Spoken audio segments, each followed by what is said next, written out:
En la gala de premiación, la directora me gritó: «Los adultos celebramos. Tú espera afuera». Mi jefe se burló: «¿Por qué desperdiciar un asiento en ti?». Vi cómo la hija del inversionista recibía mi premio. Entonces, saqué mi teléfono y dije: «Revisen su correo». Me fui y el infierno se desató para ellos. Si aún no estás suscrito al canal, haz clic en el botón de suscripción y activa la campanita para no perderte ninguna de nuestras historias. Tu apoyo significa todo para nosotros. Si esta historia te parece interesante, déjale un like. También me encantaría saber de qué ciudad eres. Déjanos el nombre de tu ciudad en los comentarios.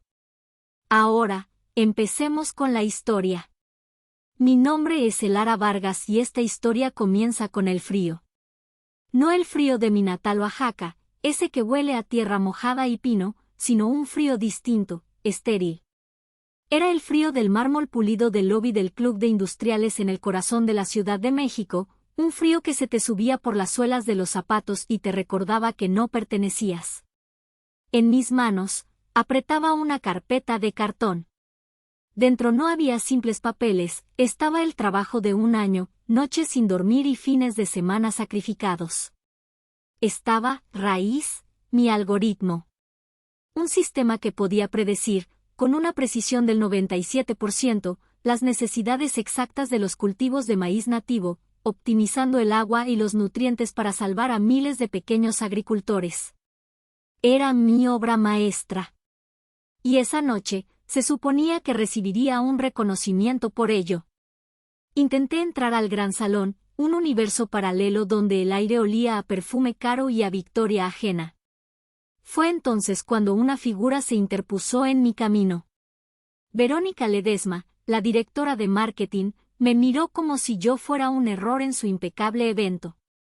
Su vestido brillaba, pero sus ojos no. «El salón está lleno, niña», dijo, la palabra «niña», goteando un desdén apenas disimulado. Parpadeé, confundida. Debe haber un error.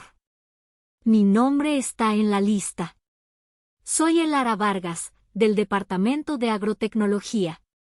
Verónica me escaneó de arriba abajo, sus ojos deteniéndose una fracción de segundo en mis zapatos, unos botines de piel sencillos, no los tacones de aguja que parecían ser el uniforme no oficial. Una comisura de su labio, pintado de un rojo sangre, se curvó en algo que pretendía ser una sonrisa pero que no alcanzó sus ojos fríos. Mi cerebro, acostumbrado a analizar datos, empezó a procesar. Variable, espacio físico. Probabilidad de saturación real, baja. Intención, exclusión deliberada. Probabilidad, alta. Los adultos estamos celebrando los logros de la empresa, sentenció, su voz cortante como un cristal roto. Tú puedes esperar afuera. ¿Entiendes? Cerca de ahí, escuché una risita. Era Ricardo Montes, mi jefe, el hijo del director de operaciones. Le dijo a un colega, lo suficientemente alto para que yo lo oyera: ¿para qué desperdiciaríamos un asiento en ella? Es solo una analista de campo. El golpe final llegó cuando mi mirada atravesó el umbral del salón. 12 mesas, 120 asientos. Ocupación, 80%. Había 24 sillas vacías. La excusa de Verónica no era una mentira, era un insulto directo a mi inteligencia. Y entonces la vi. En la mesa principal, sentada junto al CEO, radiante bajo los reflectores, estaba Sofía de la Torre, la becaria, la sobrina del mayor inversionista de la empresa. En la pantalla gigante detrás de ella, unas letras doradas anunciaban el Premio a la Innovación Agrícola del Año. Otorgado a Sofía de la Torre. Por su proyecto.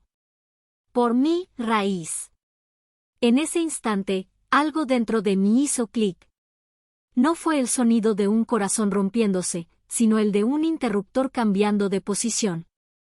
El dolor, la frustración, la humillación de años de trabajo robado se cristalizaron, no en una lágrima, sino en una calma helada y absoluta. El sistema estaba corrupto. Los parámetros de mérito y esfuerzo eran nulos. Para ganar, debía cambiar el algoritmo. Saqué mi teléfono. Mis dedos no temblaban. Se movieron con una precisión quirúrgica sobre la pantalla. Abrí una nota preguardada, copié un texto, abrí mi correo, pegué el texto en un nuevo mensaje dirigido a una lista de distribución que incluía a cada directivo y miembro del consejo, y presioné enviar. Levanté la vista. Verónica y Ricardo aún me miraban con suficiencia. No se preocupen por la silla, dije, mi voz clara y firme, cortando el murmullo del salón. Ya no la necesito. Me di la vuelta y caminé hacia la salida, justo cuando el primer eco de una notificación de correo electrónico resonó dentro del salón. Luego otro. Y otro. Como las primeras gotas de una tormenta que estaba a punto de arrasarlo todo. Todo había comenzado 2 años antes, con la misma ingenuidad con la que una semilla confía en la tierra. Llegué a Agrocorp desde Oaxaca, con una maestría en biotecnología bajo el brazo y la firme creencia de que el trabajo duro era la única moneda de valor universal. Durante mi primer año, esa creencia pareció confirmarse. Desarrollé un sistema de detección de plagas un 40% más rápido y un modelo predictivo para el uso del agua que le ahorró a la empresa millones. Estaba eufórica. Creía que había encontrado mi lugar. El ecosistema cambió con la llegada de Ricardo Montes. Venía precedido por una reputación de dinamizador, un joven prodigio que convertía en oro todo lo que tocaba. La realidad era menos glamurosa. Ricardo era un parásito corporativo, un maestro en el arte de adherirse al trabajo de otros y presentarlo como propio. La primera vez que me ocurrió, pensé que era un malentendido. Había creado un pequeño pero eficaz sistema de logística para la distribución de semillas. Se lo presenté a Ricardo en una reunión privada. 2 semanas después, lo vi presentarlo ante los directivos como si la idea hubiera surgido de su mente en un rapto de genialidad. Cuando lo confronté, con la torpeza de quien no está acostumbrado a la confrontación, él me miró con una vacía indiferencia. El concepto era mío, Elara. Tú solo ayudaste con los números, es tu trabajo. Me quedé sin palabras. El concepto, la ejecución, las noches en vela, todo había sido mío. Pero era nueva, ansiosa por demostrar mi valía como jugadora de equipo, así que lo dejé pasar. Fue mi primer gran error. El patrón se repitió. Yo desarrollaba, Ricardo presentaba. La frustración crecía en mí como una mala hierba. Fue entonces cuando don Mateo se cruzó en mi camino. Era el ingeniero de campo más viejo de la empresa, un hombre con la piel curtida por el sol y la mirada sabia de quien ha visto demasiadas cosechas y demasiados Ricardos. Tras una reunión en la que Ricardo volvió a robarme el crédito por un análisis de suelo, don Mateo me encontró en el pasillo. No ponga esa cara, hija, me dijo en voz baja, su tono paternal pero áspero. Aquí no basta con que los números sean buenos. Hay que saber a quién se los enseñas y cómo. A esta gente no le importa la verdad, le importa la historia que pueden vender.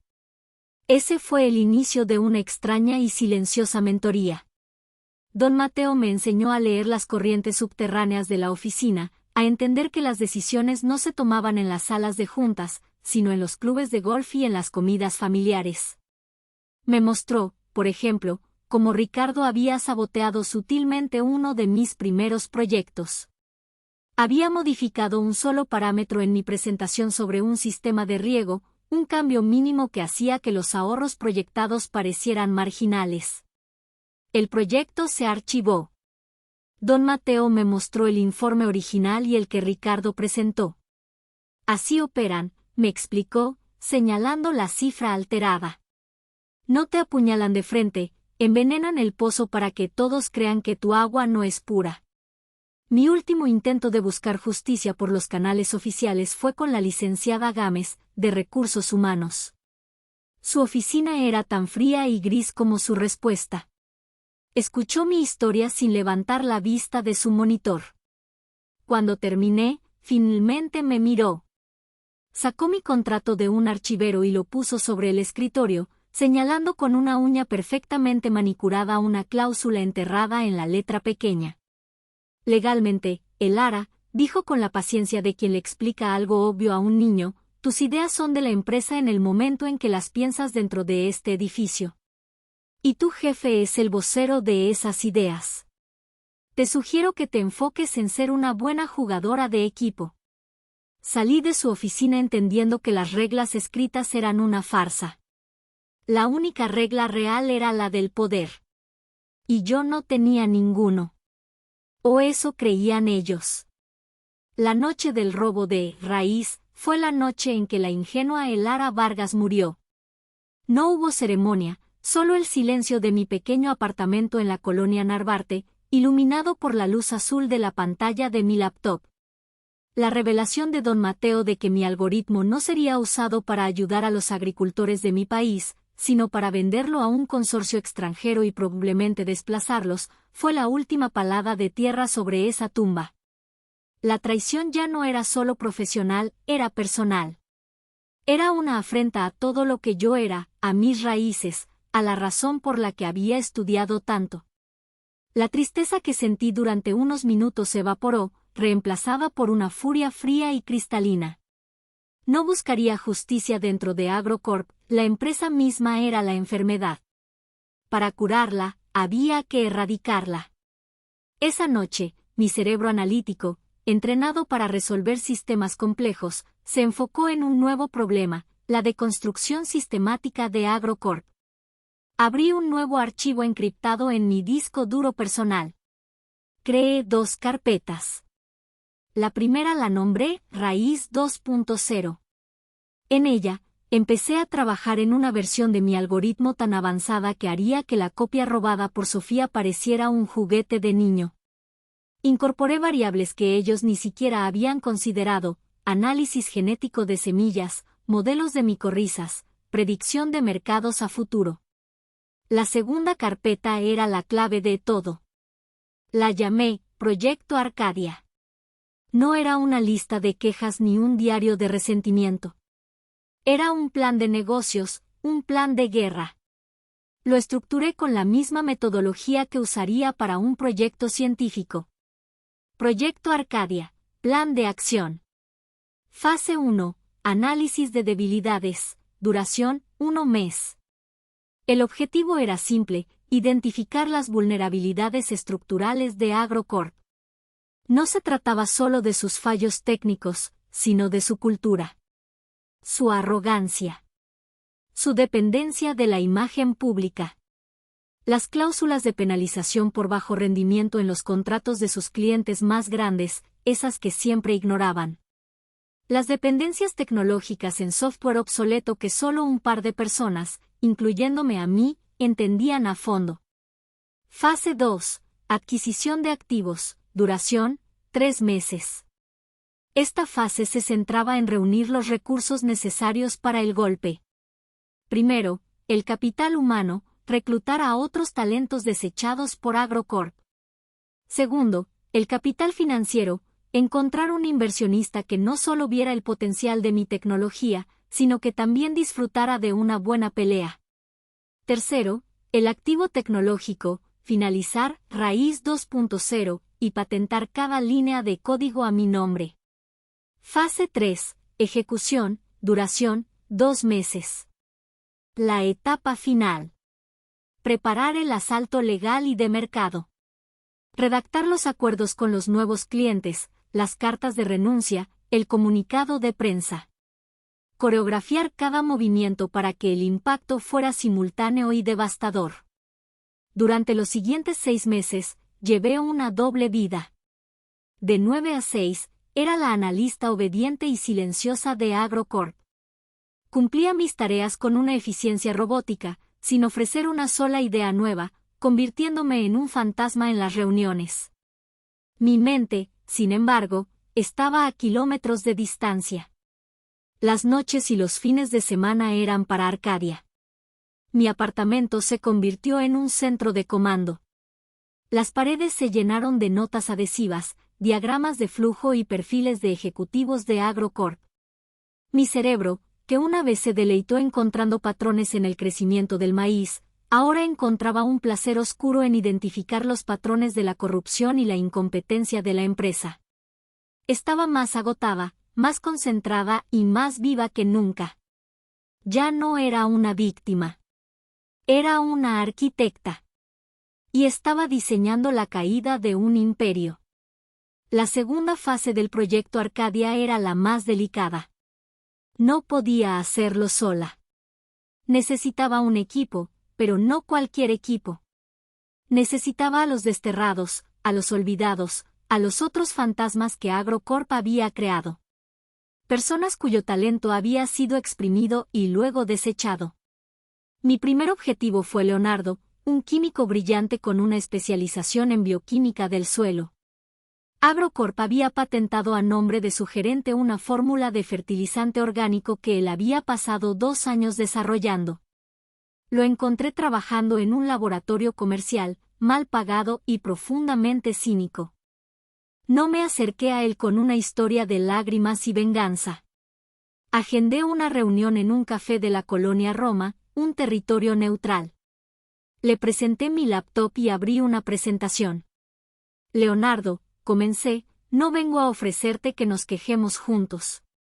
Vengo a proponerte un negocio. Le mostré el plan de Arcadia. Le expliqué la sinergia, mi biotecnología para las plantas, su química para el suelo.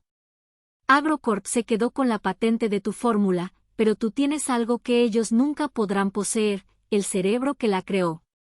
Te ofrezco la oportunidad de ser dueño de tu propio genio. Te ofrezco acciones, no un salario. Te ofrezco la oportunidad de construir algo que perdure. Vi cómo el cinismo en sus ojos luchaba contra una chispa de la vieja pasión. Hizo preguntas difíciles sobre el modelo de negocio, la escalabilidad, el riesgo.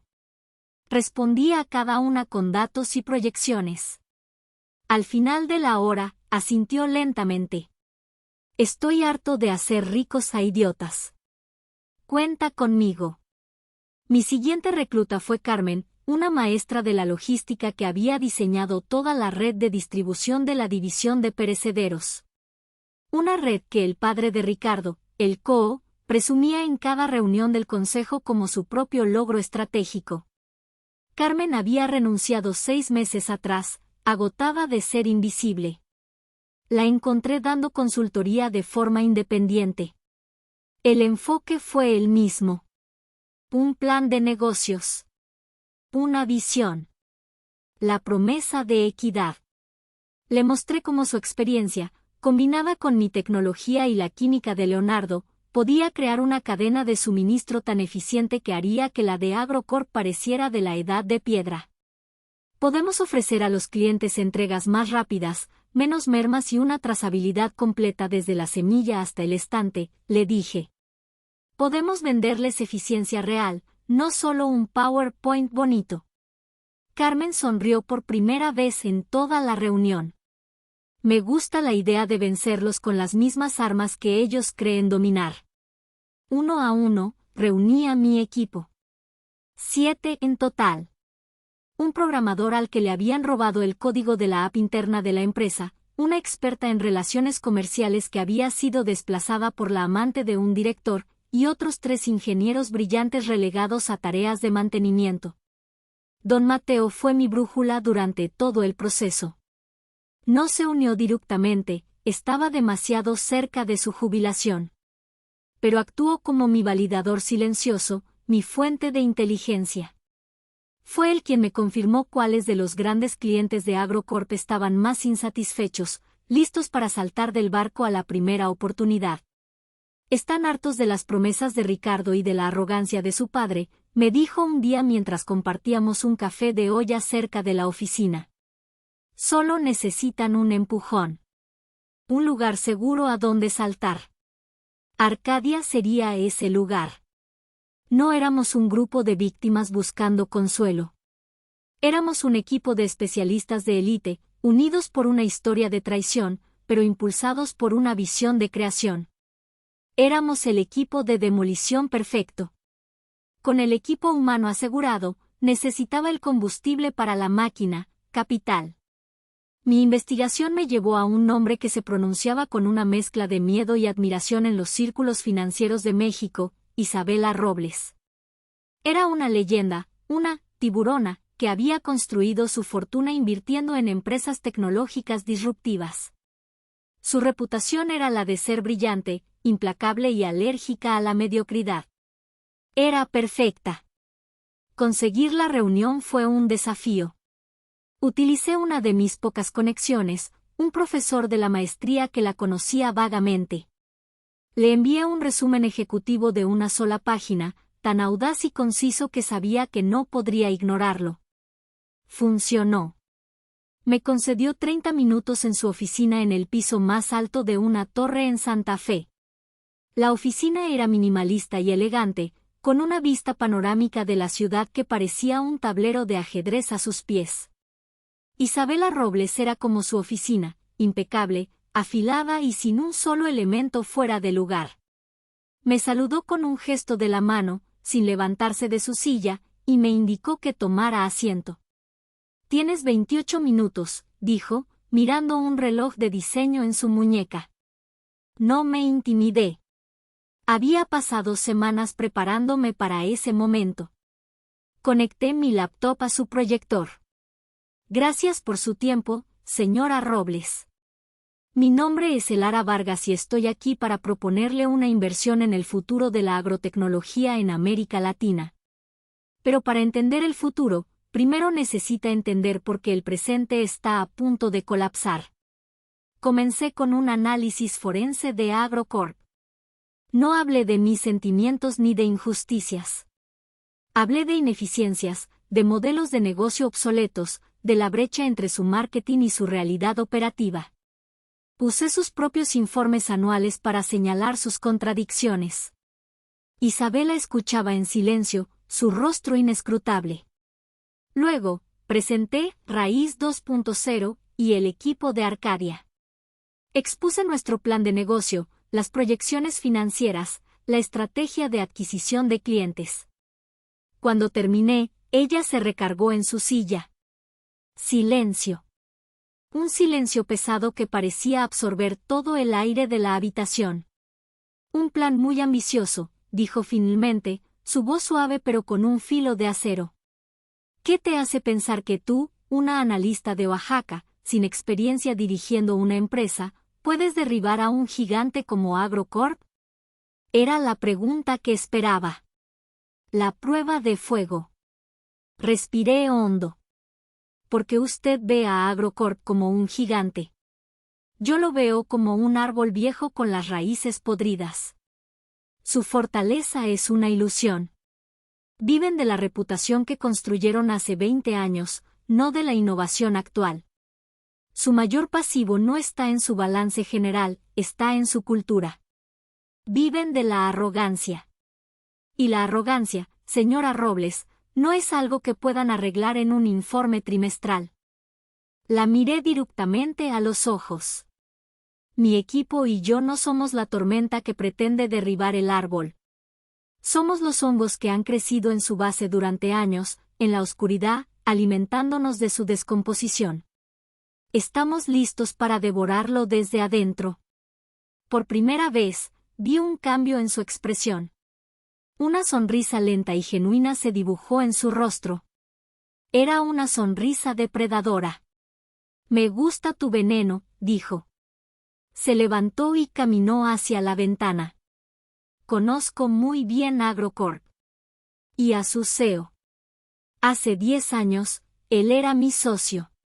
Fundamos juntos una pequeña consultora. Cuando conseguimos nuestro primer gran contrato, me sacó de la jugada con una artimaña legal y se quedó con todo. Esa consultora fue la semilla de AgroCorp». Se giró para mirarme, y en sus ojos vi un fuego que reconocí, el de una vieja herida convertida en arma. He estado esperando 10 años el momento perfecto para devolverle el favor. Necesitaba saber si tenías el temple necesario para sobrevivir a la guerra que se viene. Lo tienes. Volvió a su escritorio.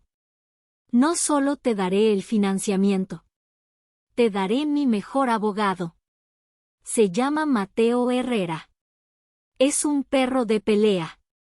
A partir de mañana, trabajarán juntos para asegurarnos de que cada paso que desea legalmente blindado y mediáticamente letal. Extendió su mano sobre la mesa. Bienvenida al juego, Elara. Ahora, vamos a convertir tu plan en una sentencia.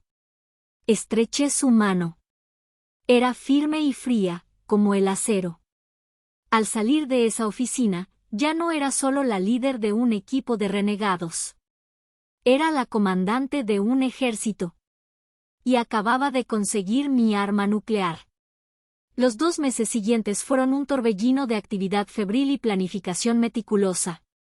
Mientras en AgroCorp yo seguía siendo la analista gris y prescindible, en el mundo real, bajo la tutela del abogado Mateo Herrera, me convertí en una estratega. Herrera era todo lo que Isabela había prometido, un hombre mayor, cínico, brillante y absolutamente despiadado en su enfoque del derecho corporativo. Juntos, revisamos cada contrato, cada correo, cada cláusula. Blindamos las patentes de Raíz 2.0 a nombre de nuestra nueva empresa, Arcadia, de una forma que las hacía intocables. Preparamos los acuerdos con los 3 clientes clave de AgroCorp, explotando las cláusulas de incumplimiento que ellos mismos habían ignorado durante meses. Cada documento era una pieza de artillería, lista para ser disparada. La noche de la ceremonia de premios, todo estaba en su lugar. Justo antes de salir de mi apartamento, recibí una llamada de Herrera. Todo está verificado y listo para proceder, Elara. A mi señal, me dijo. La señal será mía, licenciado, respondí. Esta noche. Y así, volvemos al estacionamiento del Club de Industriales. El aire frío y el zumbido de mi teléfono. Pero esta vez, la historia se siente diferente. No es la historia de una víctima, sino la de una cazadora que acaba de activar su trampa. Escuché los pasos desesperados corriendo por las escaleras de emergencia. Era Fernando, el vicepresidente de operaciones, un hombre que siempre vestía trajes impecables y ahora parecía un náufrago, con la corbata torcida y el rostro pálido y sudoroso. Elara, espera, jadeó, deteniéndose a unos metros de mi viejo Tsuru, que parecía una pieza de museo entre los Mercedes y Audis. No puedes hacernos esto. Lo miré sin expresión. ¿Hacerles qué, Fernando? ¿Renunciar? Creí que era mi derecho. Los clientes. Las renuncias en masa. Esto es un ataque coordinado. Lo llamaría una reubicación de talento hacia un entorno más meritocrático, repliqué, mi voz tranquila. Él dio un paso adelante, intentando recuperar su aire de autoridad. Los clientes tienen contratos de exclusividad. Te demandaremos hasta dejarte en la calle. ¿De verdad quieres hablar de contratos, Fernando?, pregunté, y por primera vez esa noche, sonreí. Fue una sonrisa sin alegría, afilada como un bisturí. ¿Revisaste la cláusula de penalización por bajo rendimiento en el contrato con Alimentos del Norte?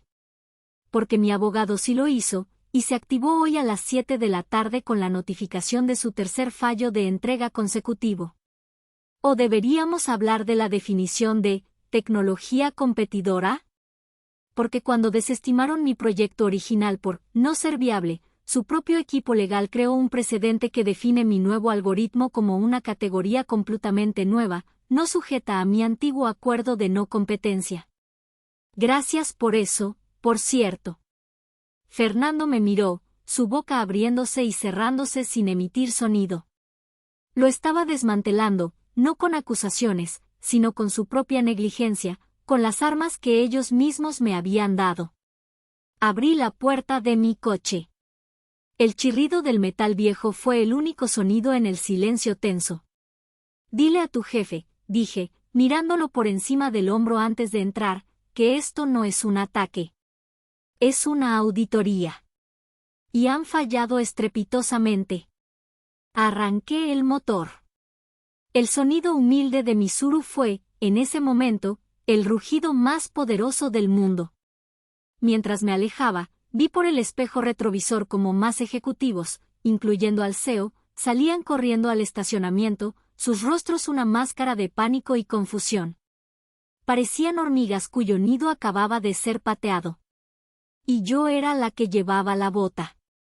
La nueva oficina de Arcadia era un espacio industrial reconvertido en la colonia Doctores, un lugar sin pretensiones que olía a pintura fresca y a café barato.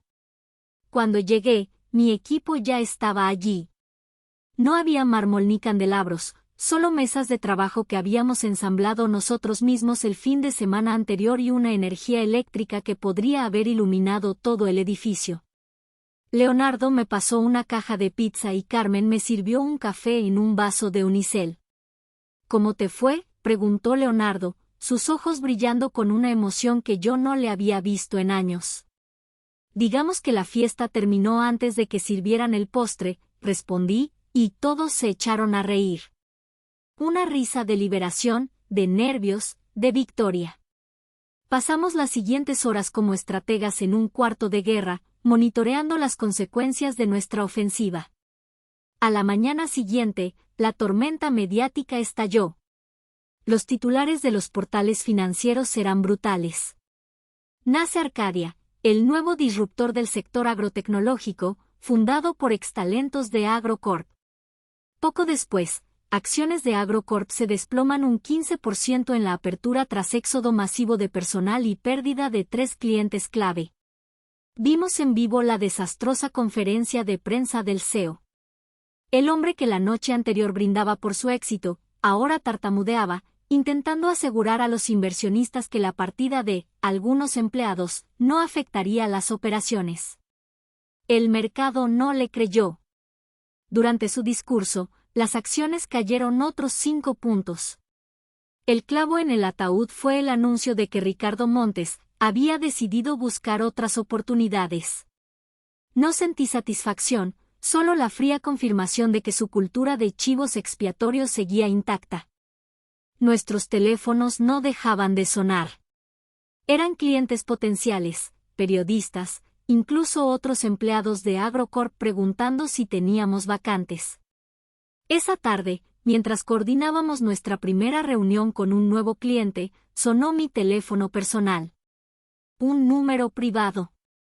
Contesté y puse el altavoz para que mi equipo escuchara. Señorita Vargas, dijo una voz grave y autoritaria, acostumbrada a dar órdenes, no a pedirlas. Era Carlos de la Torre, el presidente del Consejo de AgroCorp. El abuelo de Sofía. El rey. Soy yo, respondí con calma. Creo que usted y yo tenemos que hablar. La escucho. He revisado la situación, comenzó, su tono duro. Lo que ha hecho es un acto de sabotaje industrial. Nuestro equipo legal tiene recursos que usted no puede ni imaginar.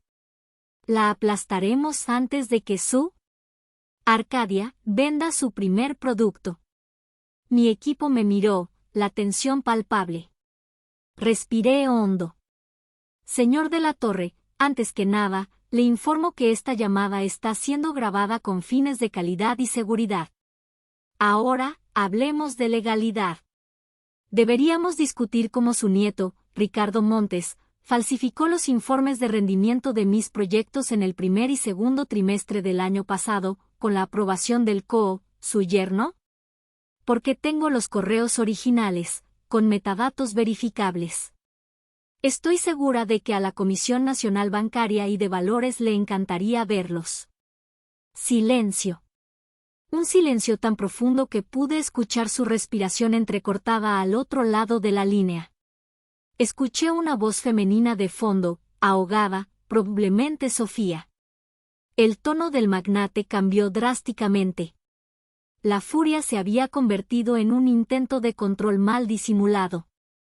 ¿Qué es lo que quieres, muchacha?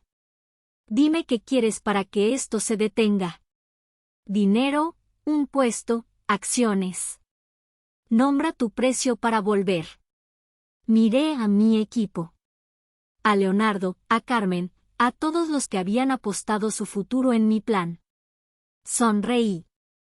No quiero volver, señor de la Torre, dije, mi voz llena de una nueva autoridad. Quiero comprar. Comprar su división de logística agrícola. La que mi equipo y yo construimos y que ustedes están llevando a la ruina. Hice una pausa. Le ofrezco $1 por ella.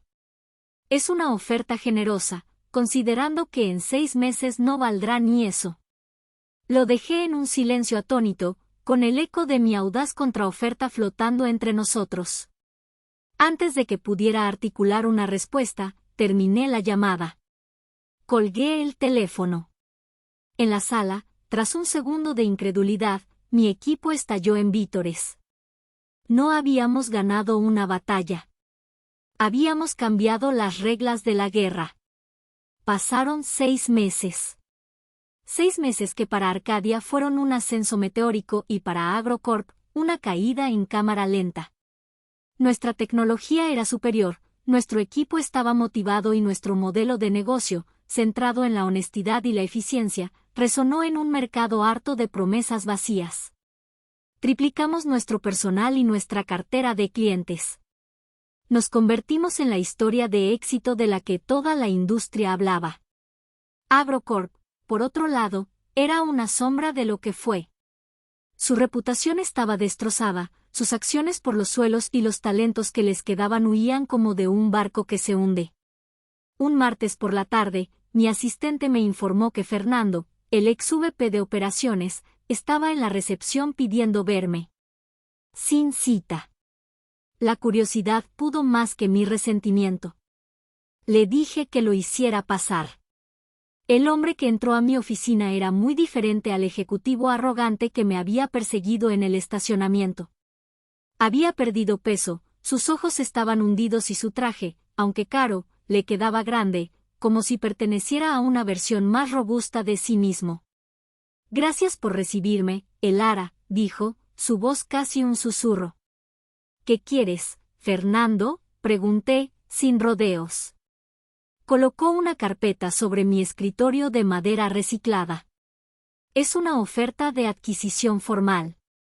El consejo quiere comprar Arcadia. Integrar tu tecnología, tu equipo, a ti. Abrí la carpeta. La cifra era astronómica, casi obscena. La miré por un segundo y volví a cerrarla. No estoy interesada en volver como empleada, bajo ninguna circunstancia. Él asintió, como si esperara esa respuesta. Lo sé. Entonces hizo algo que me sorprendió. Se derrumbó. No físicamente, pero su fachada de ejecutivo se desintegró. Elara, la empresa se está muriendo. De la Torre está fuera, el consejo lo obligó a renunciar tras tu oferta de $1. El nuevo CEO no sabe qué hacer. Están desesperados. Ese ya no es mi problema, dije, aunque mi tono fue más suave de lo que pretendía. Lo sé, repitió, pasándose una mano por el rostro. Por eso he venido. No solo por la oferta. Abrió su maletín y sacó una pequeña memoria USB. La deslizó sobre mi escritorio. Una ofrenda de paz. O de rendición, como quieras verlo. Lo miré con desconfianza. ¿Qué es? Son grabaciones, confesó en voz baja. Conversaciones de audio de mi teléfono. Ricardo y su padre discutiendo abiertamente cómo minimizar tus contribuciones, cómo reempaquetar tu proyecto raíz para dárselo a Sofía. Hay una donde se ríen de ti después de que fuiste a recursos humanos. Es todo lo que necesitas para enterrarlos legalmente para siempre. Me quedé en silencio, procesando la magnitud de su traición final a sus antiguos jefes. ¿Y qué pides a cambio?, pregunté finalmente. Que cuando todo esto termine, suplicó, y Agrocorp sea liquidado o vendido en pedazos, que Arcadia considere no demandar personalmente al personal directivo que se quedó, como yo. Y que consideres comprar la división de perecederos. Es lo único que todavía funciona. Podemos salvar esos empleos. Era una jugada desesperada de un hombre acorralado, ofreciéndome la cabeza de sus cómplices a cambio de su propia supervivencia. Tomé la memoria USB. El metal se sentía frío en mi mano. La lealtad no se compra, Fernando. Se gana, le dije, mi voz tranquila pero firme. Y ustedes perdieron la suya hace mucho tiempo. Me levanté, señalando el final de la reunión. Mi equipo y yo revisaremos el contenido de esto y actuaremos en el mejor interés de Arcadia. No puedo prometerte nada más. Lo vi salir, un hombre roto que había intentado comerciar con su última pizca de honor. No sentí triunfo, sino un profundo y amargo entendimiento del precio de la debilidad. Tenía el arma definitiva en mi mano, pero la victoria ya no se sentía como una venganza, sino como una pesada responsabilidad. Un año. Había pasado exactamente un año desde la noche de la ceremonia de premios. Un año desde que me dijeron que esperara afuera. Ahora, estaba de pie tras el escenario del auditorio más grande del centro Citibanamex, esperando para dar el discurso de apertura en la conferencia de agrotecnología más importante de América Latina. El mundo daba vueltas de formas muy extrañas. Mi teléfono vibró en mi bolsillo. Era un mensaje de texto de don Mateo. Decía simplemente, la tierra siempre paga lo que se le debe, hija. Es hora de tu cosecha. Sonreí. El presentador anunció mi nombre y una ola de aplausos llenó el auditorio. Caminé hacia el podio, sintiendo cientos de miradas sobre mí. En las primeras filas, distinguí rostros familiares. El ex CEO de Agrocorp. Varios de los directores que habían presenciado mi humillación. Verónica Ledesma, cuyo rostro ahora mostraba una máscara de forzada neutralidad. Y Fernando, que parecía haber envejecido 10 años. Ya no me miraban con desprecio. Me miraban con una mezcla de miedo, asombro y un respeto a regañadientes. Llegué al micrófono. El auditorio quedó en silencio. Respiré hondo, dejando que el momento se asentara. Buenas tardes, comencé, mi voz resonando clara y fuerte. Los adultos estamos celebrando. Tú puedes esperar afuera. Un murmullo recorrió la sala. Vi a Verónica Ledesma encogerse visiblemente en su asiento. Esas palabras, continué, me las dijo alguien hace exactamente un año. Y en cierto modo, tenían razón. Yo no pertenecía a esa celebración. Estaba esperando ser validada por un sistema que no estaba diseñado para reconocerme. Estaba midiendo mi valor con la vara de otros. Esa noche me di cuenta de algo fundamental. Me dijeron que esperara afuera. Y lo hice. Esperé, observé y usé ese tiempo para aprender las reglas de su juego. Y luego, decidí que su juego era mediocre. Así que construí uno mejor.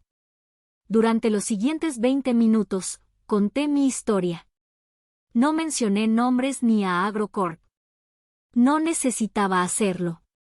La industria entera conocía los detalles. No hablé de venganza, hablé de creación. No hablé de la caída de otros, sino del ascenso de una idea. Hablé de cómo el talento, cuando es ignorado, no muere. Fermenta. Y puede convertirse en algo mucho más potente. Para mi conclusión, miré directamente hacia la sección donde estaban sentados mis antiguos colegas. Hay una lección en todo esto, dije, bajando la voz, forzando a todos a inclinarse para escuchar. Muchos de nosotros pasamos nuestras carreras luchando por un asiento en la mesa. Tratando de demostrar que somos dignos de estar ahí. Pero les digo esto, no busquen un asiento en una mesa que no fue construida para ustedes. Hice una pausa, dejando que las palabras calaran. Diseñen y construyan su propia mesa. Una donde el mérito sea la madera, la integridad los clavos y el respeto el barniz que la protege. Esas son las únicas mesas que perduran. Esas son las únicas mesas que importan. Terminé mi discurso. Por un segundo, hubo un silencio absoluto. Luego, el auditorio estalló en un aplauso atronador, una ovación de pie que se sintió como una marea. Mientras agradecía y me retiraba del escenario, mi mirada se cruzó por última vez con la de Fernando. Él asintió lentamente, una vez. Fue un gesto de rendición. De reconocimiento. La cosecha había sido abundante. Otro año pasó. Un año de consolidación, de crecimiento, de construir esa mesa de la que había hablado. Un año en el que Arcadia no solo se convirtió en líder del mercado, sino en un referente de cultura laboral. Usamos las grabaciones de Fernando no para destruir vidas, sino como palanca en la negociación para adquirir los restos de Agrocorp a un precio justo, salvando cientos de empleos y asegurándonos de que los directivos responsables nunca volvieran a ocupar un puesto de poder en la industria. Fue una victoria silenciosa, más satisfactoria que cualquier venganza pública. Pero la verdadera historia no termina en un escenario ni en una sala de juntas. Termina aquí, en un campo de maíz en las afueras de un pequeño pueblo de Oaxaca, muy parecido al mío. El sol calienta mi rostro y el aire huele a tierra húmeda y a elote tierno. Estoy en la primera cooperativa de agricultores que implementó la tecnología de Arcadia. No llevo un traje de negocios, sino unos jeans gastados y unas botas de trabajo cubiertas de polvo. Estoy hablando con los agricultores, escuchando sus historias, aprendiendo de ellos. Aquí es donde pertenezco. Mientras reviso unos datos en una tablet con el líder de la cooperativa, una joven se me acerca con timidez. No tendrá más de 20 años. Sostiene su propia tablet, una versión vieja y algo maltratada. En sus ojos veo la misma chispa de inteligencia y nerviosismo que seguramente había en los míos hace años. Disculpe, ingeniera Vargas, dice en voz baja. Mi nombre es Itzel. Estoy estudiando ingeniería ambiental. Estaba pensando, con su tecnología de sensores de suelo, creo que he desarrollado un pequeño proyecto. Una idea para purificar el agua de los pozos usando una combinación de raíces de plantas nativas y un filtro de carbón activado que podríamos hacer aquí mismo. Me muestra sus diagramas. Son rudimentarios, pero la lógica detrás es brillante. La miro, y por un momento, veo mi propio reflejo.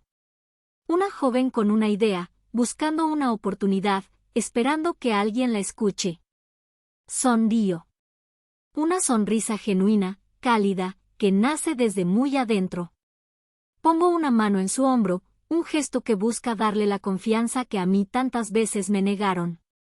Me interesa mucho, Itzel, le digo, y señalo una pequeña mesa de madera rústica bajo la sombra de un árbol, donde un par de mis ingenieros de Arcadia están trabajando y riendo. Ven, cuéntame más. Y añado, mientras caminamos juntas hacia ellos, aquí siempre hay una silla para quien trae buenas ideas.